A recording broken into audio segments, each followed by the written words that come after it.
great drawing room at Collinwood, a man lies dead.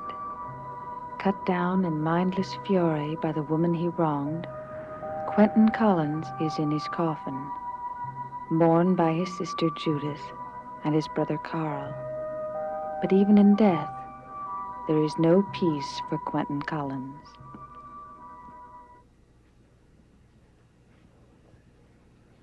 Then you'll tell Edward to telephone when he arrives. Thank you, Mr. Snell.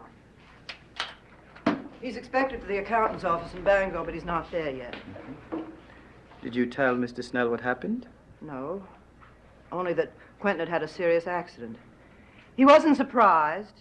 He said, yes, Quentin always was a mischievous fellow. Well, he's all finished with his mischief now. And I can't say I'm sorry. Carl, please. He was our brother. You might at least try to... Oh, and missed the chance to say all the things I was afraid to say when he was alive? Oh, never. Quentin Collins, you were a bounder, and a bully, a rake, and a lecher, and a liar, and a... What's the matter, Carl? Judith, he moved. I swear. Lying in his coffin. Quentin moved.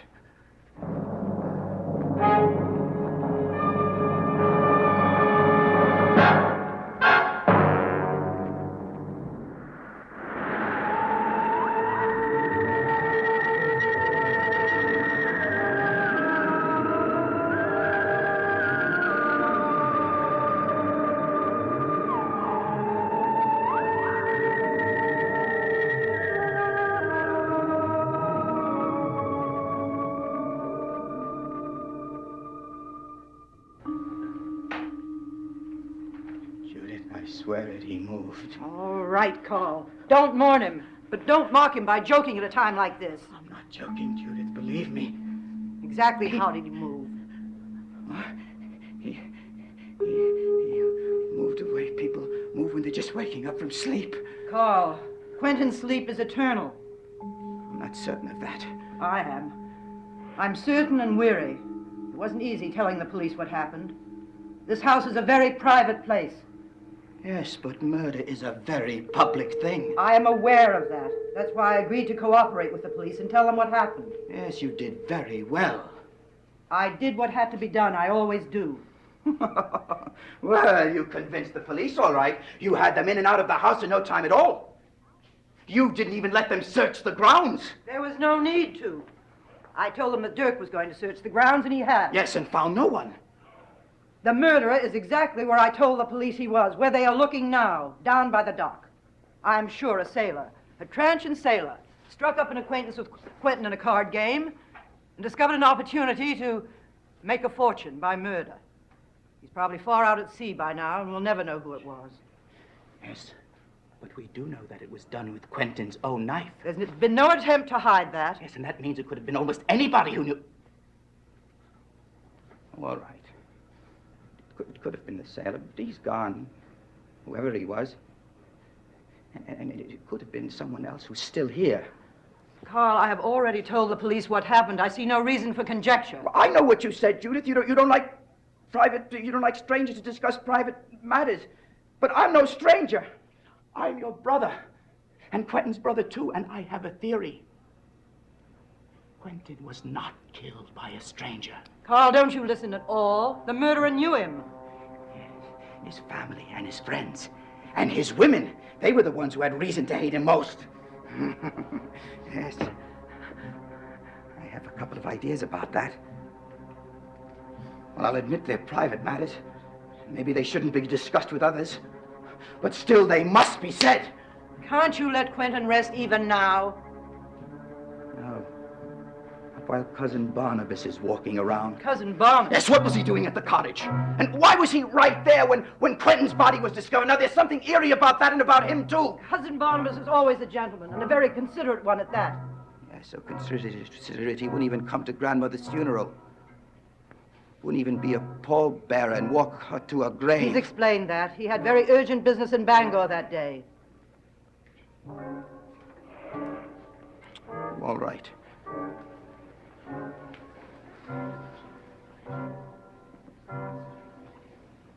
I've got another theory. I don't want to hear it. Yes, the gypsies. A knife is a gypsy weapon. Magda and Sandor? Oh, why not? I wouldn't be surprised if they were involved somehow. Carl, when are you going to start accusing me? That's what I really think. What? Oh, no, it's just some woman. I mean, anyway, any woman. It was probably a woman who killed him. Yes, it was Quentin. It had to be a woman. Lucky Edward was in Bangor. You'd be accusing him next. I wouldn't be surprised if he was involved. He could have paid someone to do it. Carl, it was not Cousin Barnabas. It was not a gypsy. It was not a woman. That's the most absurd theory of all. It was not Edward, nor I, nor a paid assassin. It's exactly what I told the police.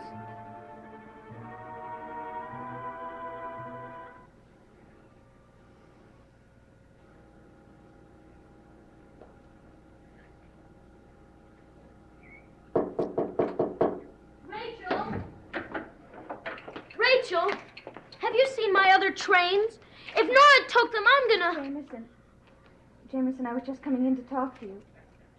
Please sit down. What about? Please sit down. This won't be easy. Something happened to Nora? No, not to Nora. My father. Has something happened to him? Quentin. Something's happened to Quentin. He's been hurt. Jameson, it's much worse than that.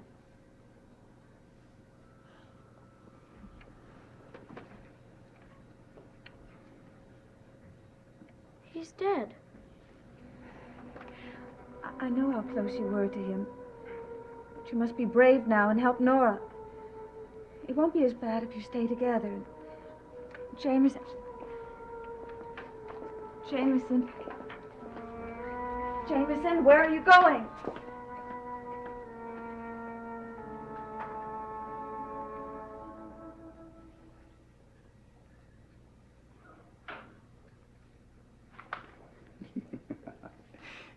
Imagine how absurd I was to think he moved. I'm glad you finally realized that. Oh, he looked so peaceful. So completely serene. Always did have the looks in the family. Yes, I suppose that's why he was grandmother's favorite when we were children. And grandfather's, too. Grandfather used to sit him on his lap and say, "This boy is much too good-looking to die from old age." Oh, killed by a woman. That's what he used to say. No doubt about it. Quentin will be killed by a woman. And grandmother used to say, "Oh, grandfather, stop talking such nonsense." Stop talking nonsense. Well, I was only saying what grandfather said. Jameson. Rachel told you, didn't she? Your Uncle Quentin is dead. You know that, don't you? I know he's not dead. But... I know he's not dead. He's not! I know he's not dead!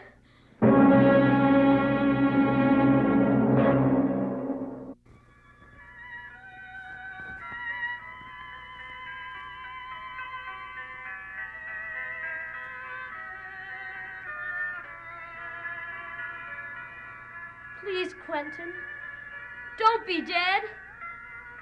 Please don't leave me alone.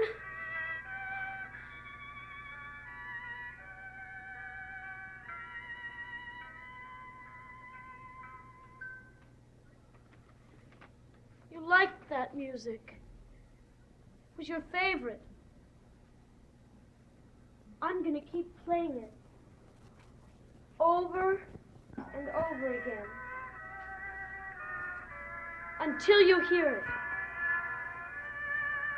Until you have to hear it.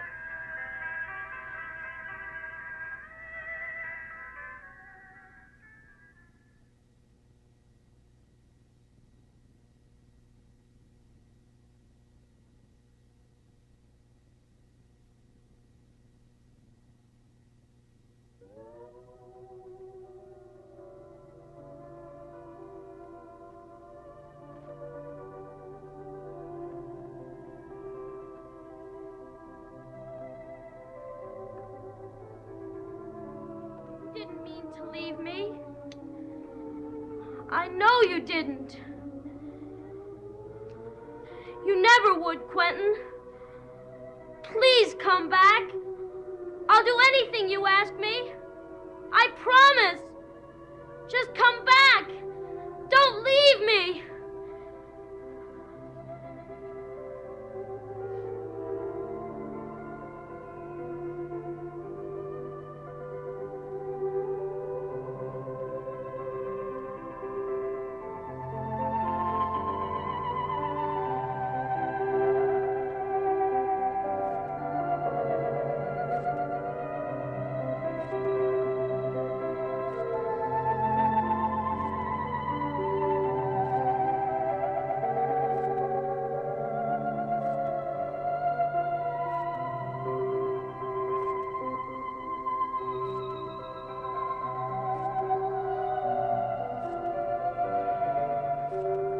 All right. You don't want to hear me. You don't want to come back. If that's the way it is, I don't want to hear anything that makes me think of you. You mustn't be angry, Jameson. You and I must always be as one. Oh, Quentin, you've come back.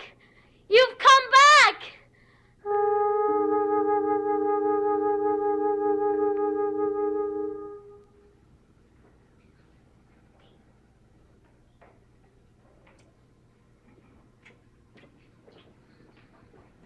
The one who is the most terrified is little Nora.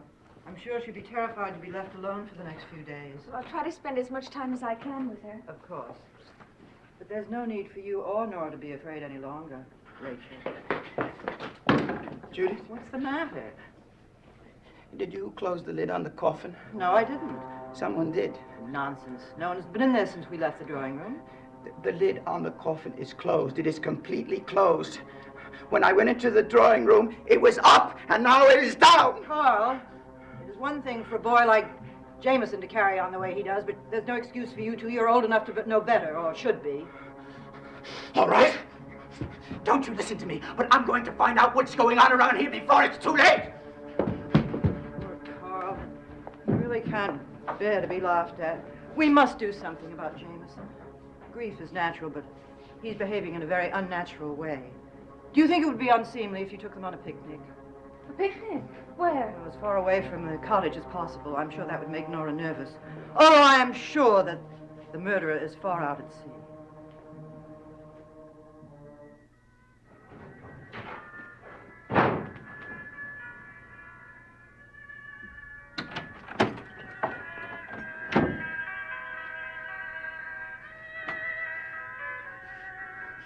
I don't know what's going on in this house, but I don't like it. Do you hear me? I don't like it at all.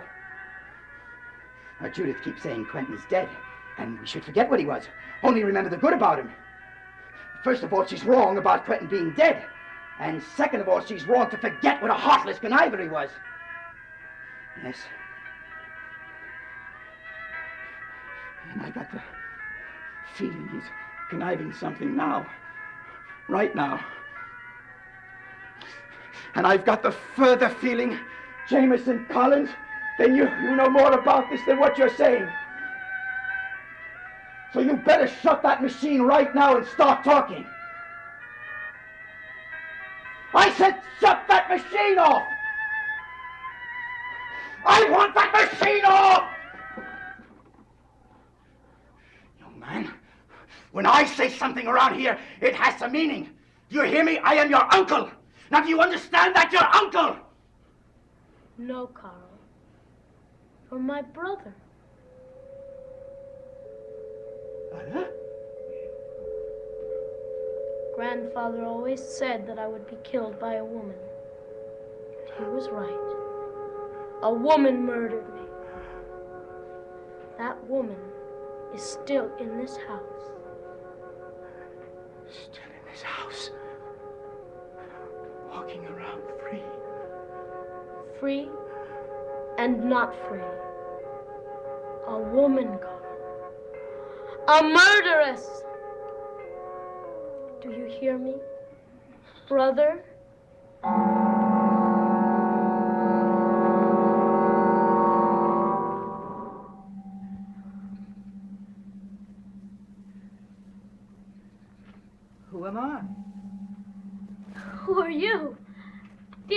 Judith. What a strange question. You see, I told you. You? Who are you? Who am I? Who do I look like? I knew he just wouldn't die quietly. And our brother Quentin, he wouldn't do anything that obliging. Carl, our dear brother Quentin is lying in his coffin downstairs in the drawing room, where he will remain until we take him to the cemetery. What's happening here? Do you know what he told me? He said that the person that killed him is still in this house, and it is a woman. I told you it was a woman. It wasn't a woman. Of course not, Carl. It was a sailor who came home with me. Took my money and stabbed me with my own knife. She told you that. Downstairs in the drawing room. While you were both standing by my coffin. That boy wasn't in the drawing room. How could he have heard that? Oh, God. The child's possessed. Possessed?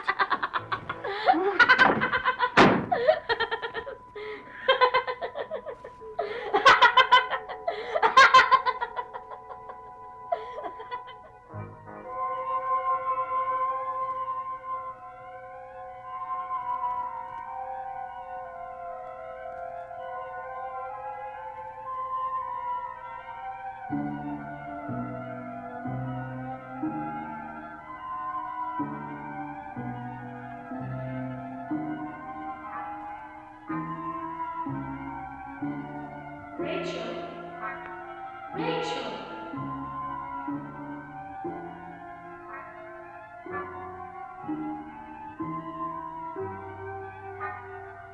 Where am I, Rachel?